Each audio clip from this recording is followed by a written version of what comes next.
ముఖ్యమంత్రి రేవంత్ రెడ్డి నేననే మాట అనడం జరిగింది. మరి ఎవరు ముఖ్యమంత్రి అది రాష్ట్ర ప్రజలందరూ తెలుసు.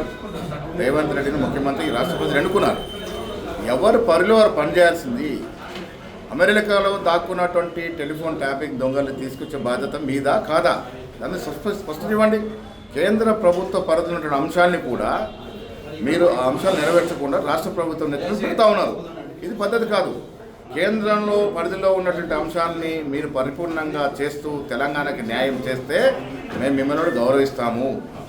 మీ అంశాన్ని పక్కన పెట్టి మీరు లోపాయకారి ఒప్పందంలో భాగంగా బీఆర్ఎస్ నాయకులకు మద్దతునివ్వడం ఇది ప్రజలకు తెలియదని మీరు అనుకుంటారు కిషన్ రెడ్డి గారు. ఇవన్నీ కూడా ప్రజలకు తెలుస్తూ ఉన్నాయి.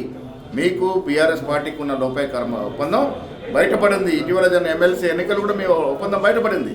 సో స్పష్టత ఇవ్వాల్సిన అవసరం మీది, మాది కాదు. ఈ రాష్ట్రాన్ని అన్ని రంగాల్లో అభివృద్ధి చేయాలన్న తపనతో కాంగ్రెస్ పార్టీ, కాంగ్రెస్ ప్రభుత్వం ముందుకు పోతా ఉన్నది.